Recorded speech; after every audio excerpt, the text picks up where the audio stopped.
So, good morning, class sixth. The next topic of the chapter is taxation. Taxation होता है कर लगाना. The kings needed resources to meet the expenses of their kingdom. Kings को क्या चाहिए होते थे? रिसोर्सेज चाहिए होते थे, पैसा वगैरह चाहिए होता था अपने किंगडम को सही तरीके से चलाने के लिए. Since most people were farmers, taxes on crops were collected. वहाँ के ज़्यादातर लोग जो थे वो फार्मर्स ही थे, तो टैक्स जो होता था वो उनकी क्रॉप्स पे लगा देते थे. The Kings share the tax was fixed at 1/6 of the produce and was collected in kind and later on in cash. अब जो उसके ऊपर जो टैक्स लगाया जाता था वो फिक्स था. 1/6 जो जितना भी प्रोड्यूस वो करते थे उसका 1/6 जो पार्ट था वो उन्हें राजा को देना पड़ता था.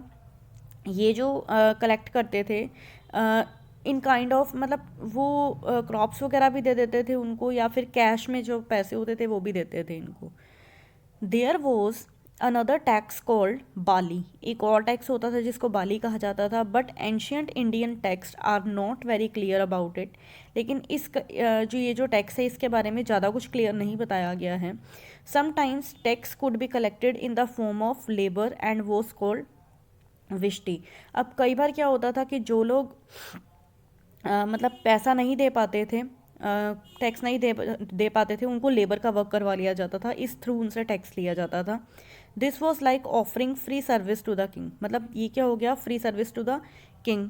अब अगर किंग को ज़रूरत है अपने किंगडम के अंदर किसी लेबर का काम करवाने के लिए तो उन लोगों को रख लिया जाता था.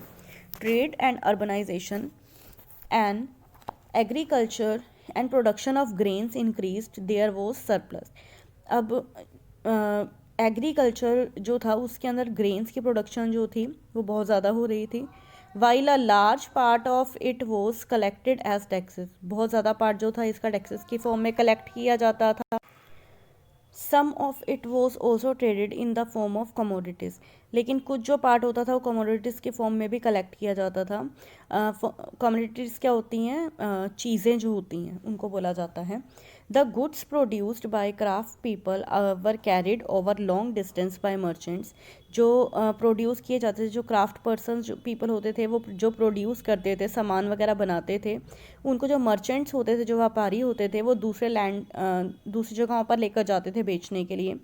Merchants either travelled by carts और सेल डाउन द रिवर. वो मर्चेंट्स जो होते थे वो कार्ट्स पे ट्रेवल करते थे या फिर सेल डाउन द रिवर्स, मतलब रिवर के थ्रू जाते थे बोट्स वगैरह पे.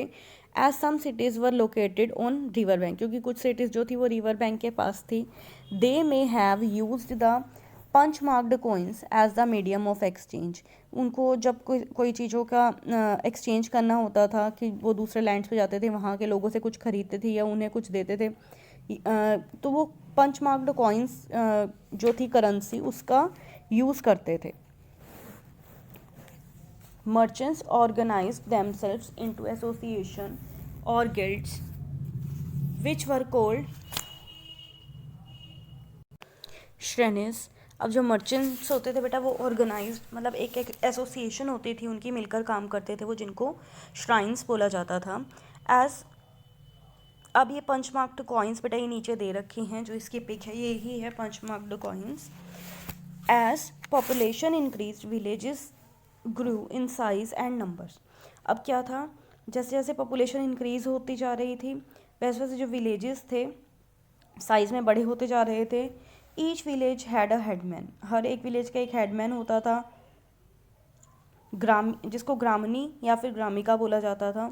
Who was a link between the village and the king. जो विलेज के लोगों के बीच में और किंग के बीच में, जिसको हम कह सकते हैं एक लिंक क्रिएट करता था. Sometimes villages developed into towns. कई बार विलेजेस जो थे वो टाउन्स में डेवलप हो जाते थे, particularly if they were famous for certain type of craft.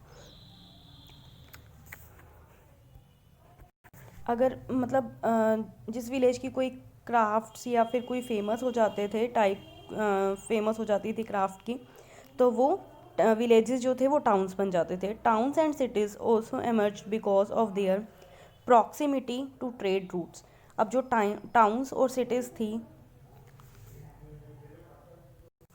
वो एमर्ज हुए थे because of their proximity to trade routes. मतलब ट्रेड के लिए जो रूट्स जाते थे वो उनके बीच में से जाते थे, इसलिए वो और ज़्यादा मतलब धीरे धीरे जो टाउन्स और सिटीज़ थी वो एमर्ज धीरे धीरे बनने लगी। Next is society. The social setup of the janapadas और mahajanapadas was similar to that of the later Vedic period. अब जो बेटा सोशल सेटअप थी जनपदास और महाजनपदास की, वो जो लेटर वैदिक पीरियड था उसी से ही सिमिलर थी almost.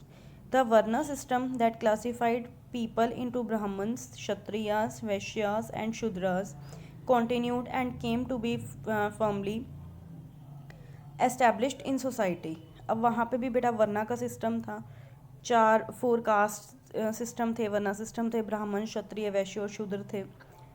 However, it was no longer skill based, it became hereditary.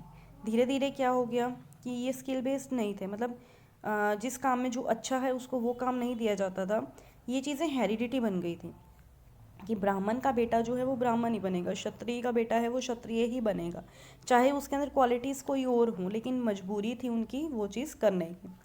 Not everyone accepted the varna system as developed by the Brahmin priest. सभी लोगों ने इस चीज़ को एक्सेप्ट नहीं किया. Some objected to the allotment of varna based on the birth in a certain community. कुछ communities के अंदर इस चीज़ का विरोध किया गया. Religion. The period between 600 BCE and 300 BCE was one of religious turmoil and change.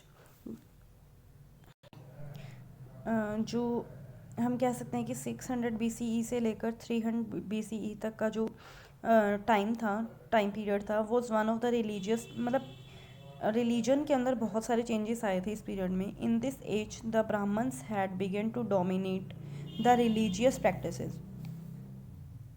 Religion से रिलेटेड जो भी काम होते थे, रिलीजियस जो भी वर्क्स होते थे, वो सारे जो थे वो ब्राह्मण्स का हम कह सकते हैं कि उन्होंने पूरी तरह से अपना होल्ड कर लिया था उसके ऊपर. They encouraged complex rituals, elaborate sacrifices, expensive ceremonies and varna system, and emphasized